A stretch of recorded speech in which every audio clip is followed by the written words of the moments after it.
요한복음 16장 16절에서 24절까지의 말씀 제가 봉독하겠습니다.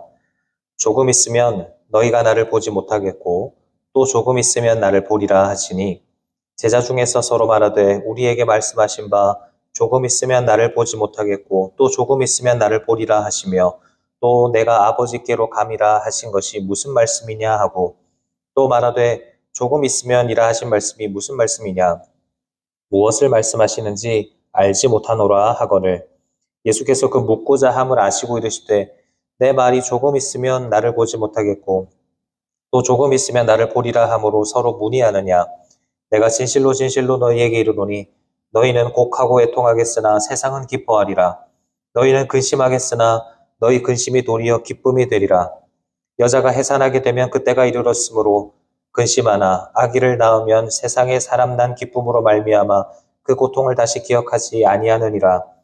지금은 너희가 근심하나 내가 다시 너희를 보리니 너희 마음이 기쁠 것이요 너희 기쁨을 빼앗을 자가 없으리라. 그날에는 너희가 아무것도 내게 묻지 아니하리라. 내가 진실로 진실로 너희에게 이르노니 너희가 무엇이든지 아버지께 구하는 것을 내 이름으로 주시리라.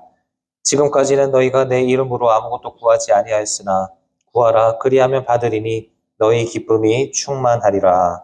아멘. 하나님의 은혜와 기도의 응답이 있는 새벽 되시기를 주님의 이름으로 축원합니다.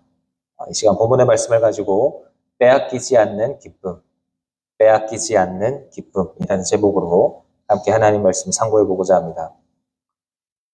우리는 지난 주일 요한복음 15장 말씀을 함께 살펴보았습니다. 우리가 억지로 열매를 만들어내려고 하는 것이 아니라 포도나무이신 주님께 온전히 붙어 있어서 주님과 깊은 사귐을 누려야 한다라는 것. 그렇게 우리는 종이 아니라 친구가 되어야 한다라는 것. 이것이 주님 안에 거하는 것이고 이것을 통해서 우리가 열매를 맺을 수 있다라는 것. 이 말씀을 들으면서 함께 은혜를 나누었습니다. 그런데 말씀은 우리가 그렇게 들었음에도 불구하고 벌써 수요일이 된 지금 우리의 마음은 어떠합니까? 주님의 가지로서, 주님의 친구로서 살아가기 위해서 결단도 해보고 또 여러모로 순종도 해보고 노력도 해보는데 왜 여전히 내 현실은 이렇게 아프고 막막하고 힘든가 하는 것입니다. 이러한 일들은 신앙생활하는 우리의 마음을 늘 당황하게 하고 또 답답하게 합니다. 오늘 본문 속에 등장하는 제자들도 똑같은 그런 혼란 가운데 서 있었습니다. 자신들을 친구라고 불러주신 그 주님의 따뜻한 은혜를 미처 다 누리기도 전에 예수님은 16절에서 수수께끼 같은 말씀을 던지십니다. 조금 있으면 너희가 나를 보지 못하겠고 또 조금 있으면 나를 보리라. 이 말씀은 제자들에게 두려움과 혼란을 주었습니다. 지난 3년 반 동안 제자들은 모든 것을 다 버려두고 오직 예수님만 믿고 따랐습니다. 그런데 내 삶의 전부이신 주님, 이제 막 친구라고 다정하게 불러주신 그 주님이 갑자기 내 곁을 떠나서 나를 보지 못하게 될 것이라고 선언하시고 있는 겁니다. 제자들에게 이 말씀은 단순한 어떤 이별의 아쉬움 정도가 아니었습니다. 이 험한 세상 한복판에 철저히 버려지는 것 같은 전에 말씀을 나누었습니다만 마치 고아처럼 버려지는 것 같은 그런 두려움이었습니다. 사랑하는 여러분, 제자들과 같이 이러한 현실의 고난과 아픔 앞에서 주님이 보이지 않는 것 같아서 두려울 때, 버려진 것 같아 두려울 때 우리는 이 시간을 어떻게 뚫고 지나가야 하겠습니까?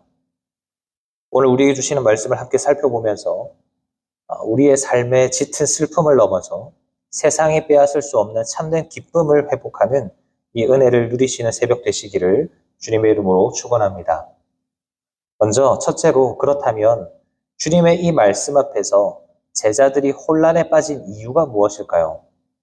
그것은 자신들 앞에 펼쳐진 이 슬픔과 어려움에 끝이 보이지 않았기 때문입니다. 본문 17절과 18절을 보면 제자들이 서로 막 물어보죠. 이게 무슨 말씀이냐? 조금 있으면 보지 못한다 하시고 또 조금 있으면 본다 하시니 이게 도대체 무슨 뜻인지 모르겠다. 그러면서 서로 당황해하고 혼란스러워합니다.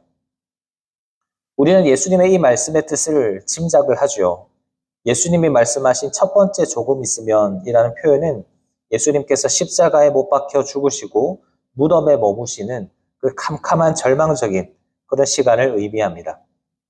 그리고 두 번째 조금 있으면은 예수님께서 그 죽음의 시간을 이기시고 부활하셔서 우리 가운데 생명과 승리를 주시는 시간을 가리킵니다.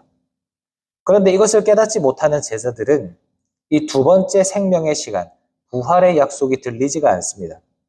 지금 당장 다가올 십자가의 죽음, 지금 당장 주님이 내 곁을 떠나신다라고 하는 그 슬픔만이 너무 크게 다가온 것입니다. 게다가 조금 있으면 다시 본다고 하셨는데 그 조금 있으면이 며칠인지 몇 년인지 그 슬픔의 끝을 알 길이 없으니까 혼란에 빠질 수밖에 없는 겁니다.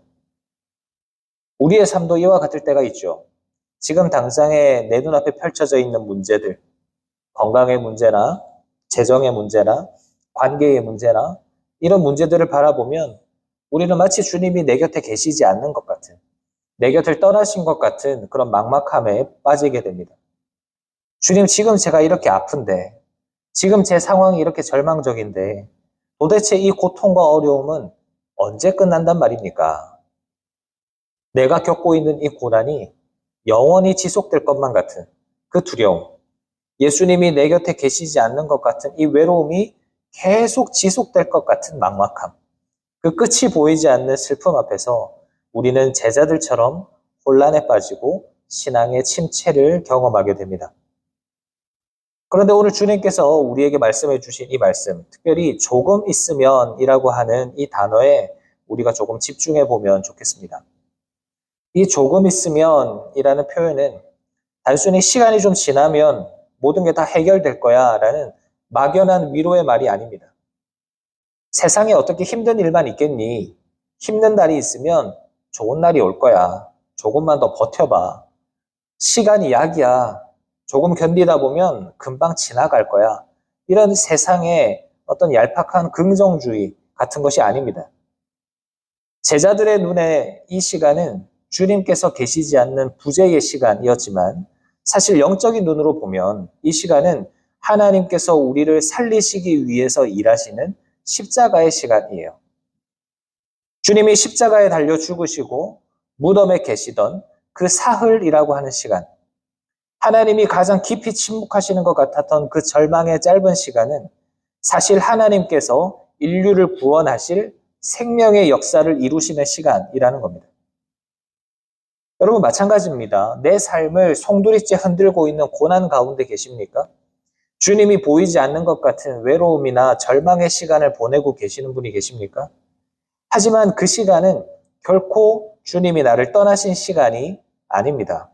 오히려 내 삶의 가장 깊은 곳에서 나를 위하여 치열하게 일하고 계시는 십자가의 시간이라는 사실을 믿으시기를 바랍니다. 이 하나님의 일하심을 신뢰하는 우리가 되어야 합니다. 지금 당장 내 기도가 허공에 맴도는 것 같고 여전히 내 삶의 어려움이 해결되지 않아서 끝이 보이지 않는 동굴을 지나가는 것처럼 보여도 눈에 보이는 그 절망적인 상황 때문에 속아 넘어가지 마시기를 바랍니다. 하나님은 결코 우리를 그 고통 속에 홀로 내버려 두시지 않으십니다. 칠흑 같은 어둠 같은 순간이라고 하더라도 내 곁에 아무것도 없는 것 같은, 심지어 하나님마저 나를 외면하신 것 같은 그런 순간에도 하나님은 십자가의 능력으로 나를 향한 구원을 이루어 주시고 또 나를 향한 선하고 완전하신 섭리를 이루어 가시고 계시는 겁니다. 오늘 이 새벽이 나를 위하여서 쉬지 않고 일하시는 그 신실하신 주님을 붙드는 시간이 되어지기를 간절히 바랍니다. 끝이 보이지 않는 시간 같아 보여도 주님 말씀처럼 조금 있으면 주님께서 우리를 만나 주실 것이니까 이 시간이 하나님의 역사가 이루어지는 순간임을 믿음으로 고백하면서 넉넉히 이겨내시는 우리 모두가 되시기를 주님의 이름으로 축원합니다. 여기서 한 걸음 더 나아가서 이제 이 사실들이 깨달아지면 우리에게 어떤 변화가 일어나는가? 우리의 고난과 슬픔이 빼앗길 수 없는 기쁨으로 변화가 됩니다. 예수님은 당장 십자가의 죽음을 앞두고 두려움에 빠져 있는 제자들을 향해서 그들의 슬픔이 어떻게 기쁨으로 바뀌게 되는가를 설명해 주시는데요. 21절에서 독특한 비유를 하나 말씀하십니다. 21절입니다. 여자가 해산하게 되면 그때가 이르렀으므로 근심하나 아기를 낳으면 세상에 사람 난 기쁨으로 말미암아 그 고통을 다시 기억하지 아니하느니라. 여러분 한번 생각해 보십시오. 예수님은 왜 지금 이 제자들이 겪고 있는 슬픔과 두려움에 대해서 해산하는 여인의 고통에다가 비유를 하셨을까요? 보통 우리가 겪게 되는 질병의 고통이나 또 사고의 고통 또는 여러 가지 결핍으로 인해서 경험하게 되는 고통들은 그저 우리의 생명을 갉아먹고 우리를 죽음으로 몰고 가는 절망적인 고통들입니다. 하지만 산모가 경험하는 해산의 고통은 어떻습니까? 그 성질이 완전히 다르죠.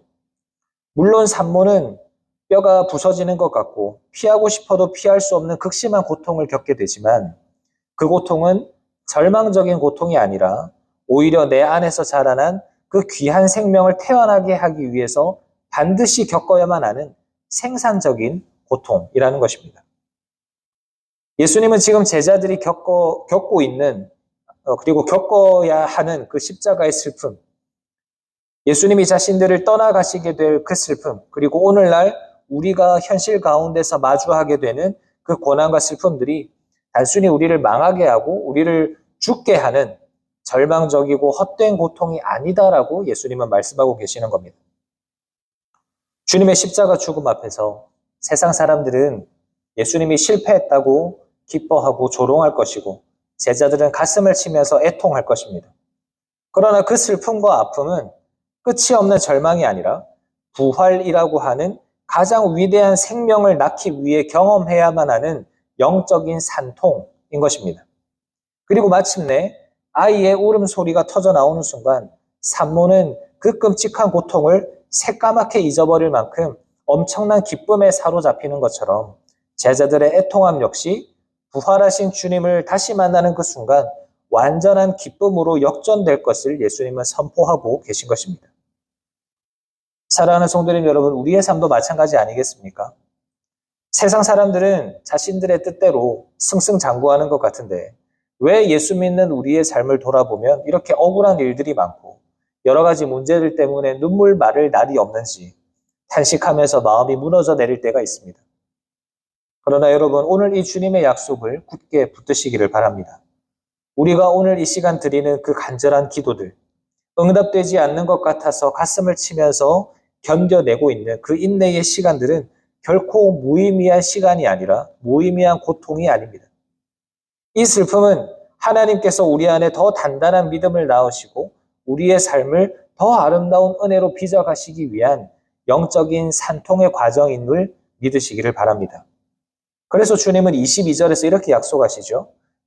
지금은 너희가 근심하나 내가 다시 너희를 보리니 너희 마음이 기쁠 것이요 너희 기쁨을 빼앗을 자가 없으리라. 세상이 주는 기쁨은 상황에 따라 주어지는 기쁨이기 때문에 그 상황이 다시 나빠지는 순간 흔적도 없이 사라져 버리지만 영적인 산통을 통과해서 얻게 되는 이 기쁨은 다른 기쁨입니다. 십자가의 고난 뒤에 부활하시는 그 주님을 다시 만날 때 그 제자들이 누렸던 기쁨, 내 안에 성령님이 친히 거하시면서 나를 다스리신다라는 것을 깨달았을 때에 느끼는 그 기쁨, 그 기쁨들은 세상의 그 어떤 권세도, 가난도, 질병도 결코 빼앗아갈 수 없는 확실하고 영원한 기쁨이 되는 것입니다. 내 상황이 바뀌어서가 아니라 상황을 뛰어넘어서 일하시는 그 생명의 주님이 오늘도 나와 함께 하신다라는 그 사실로 인한 기쁨이기 때문입니다. 사랑하는 여러분, 오늘 우리 앞에 어려움이 있다 할지라도 절망하지 마시기를 바랍니다. 이 어려움 너머에 주님이 예비하신 이 빼앗기지 않는 기쁨이 우리를 기다리고 있는 줄 믿습니다. 이 영적인 산통을 주님과 함께 넉넉하게 이겨내시기를 바랍니다. 그래서 우리의 슬픔이 변하여 춤이 되고 기쁨이 되는 놀라운 역전을 오늘 하루의 삶 가운데 생생하게 경험하시는 우리 모두가 되시기를 주님의 이름으로 축원합니다. 그렇다면 마지막으로 이 빼앗기지 않는 기쁨을 우리가 어떻게 경험할 수 있는가? 그것은 우리가 예수님의 이름으로 기도할 때 경험할 수 있습니다. 예수님은 슬픔이 기쁨으로 역전될 것을 약속하신 이후에 성령이 오시는 그날에 제자들이 누리게 될 특권에 대해서 말씀을 하시는데요. 본문 23절을 보십시오. 여기에는 두 가지의 서로 다른 구함이 대조가 되고 있습니다.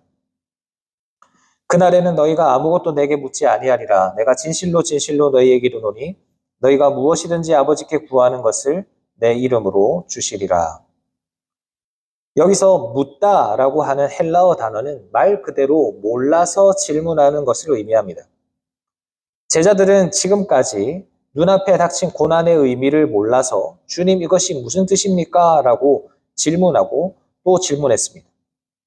그러나 진리의 영이신 성령께서 오시면 우리의 내면의 시선을 바꾸어 주시고 하나님의 뜻을 깨닫게 해 주실 것이기 때문에 더 이상 캄캄한 상황을 두고 두려워하면서 질문할 필요가 없어지는 겁니다.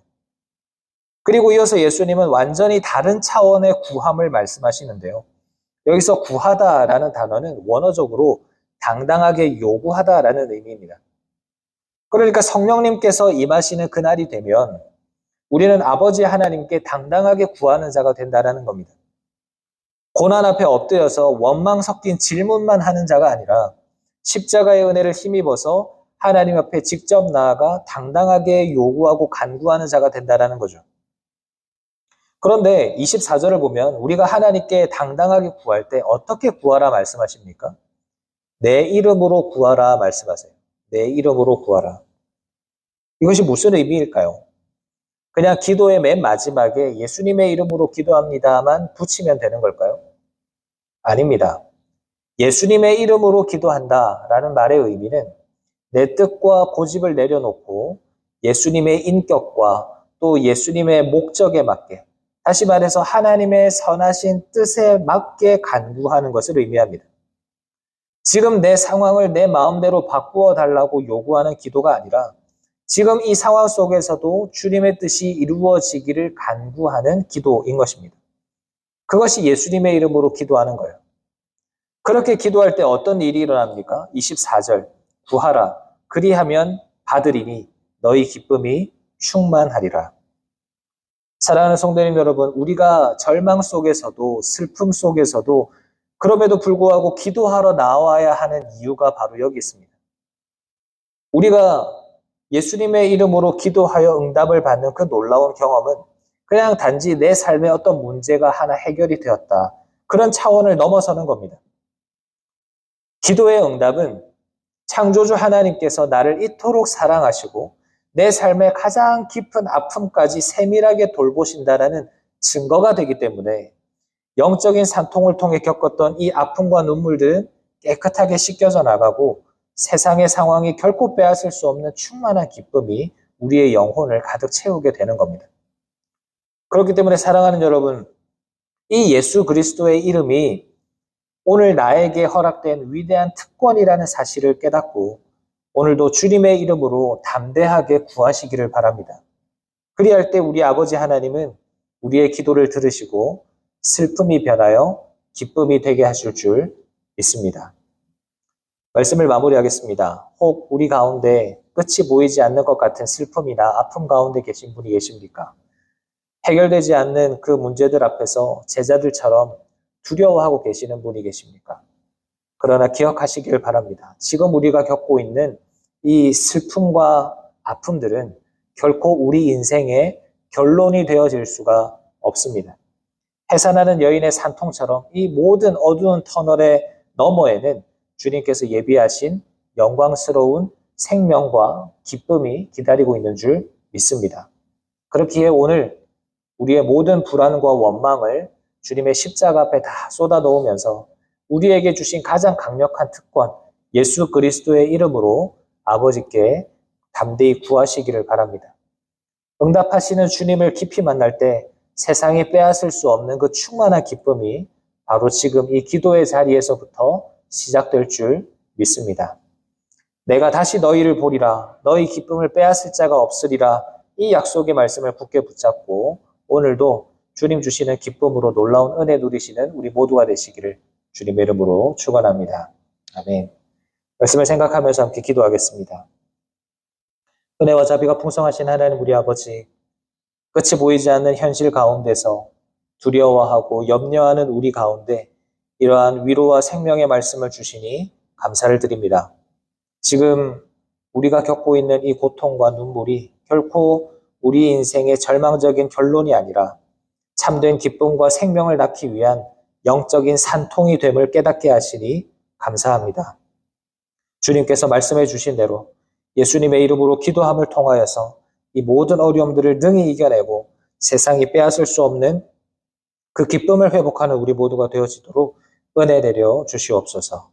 사랑하는 주님, 특별히 우리 산하청지기 성도님들을 기억하여 주시고 긍휼히 여겨 주시기를 간구합니다. 육신의 질병으로 깊은 밤을 보내고 또 어두움 가운데서 절망 가운데 계시는 그런 분들, 자녀의 문제와 관계의 문제들로 인해서 마음 아파하고 계시는 그 모든 분들 주님께서 기억하여 주셔서 저들의 마음을 어루만져 주시고 그 캄캄한 무덤의 시간 동안 부활을 준비하셨던 주님을 바라보는 믿음을 더하여 주시옵소서. 우리의 유일한 소망 되시는 예수 그리스도의 이름으로 늘 기도하게 하시고 기도를 통한 기쁨과 평안을 회복하여서 세상 가운데서도 상황 따라 흔들리는 것이 아니라 믿음으로 늘 잔잔한 깊은 바다처럼 흔들리지 않는 우리 모든 성도님들이 될 수 있도록 도와주시옵소서. 오늘도 우리와 함께 하실 하나님을 기대하며 예수님의 이름으로 기도하옵나이다. 아멘.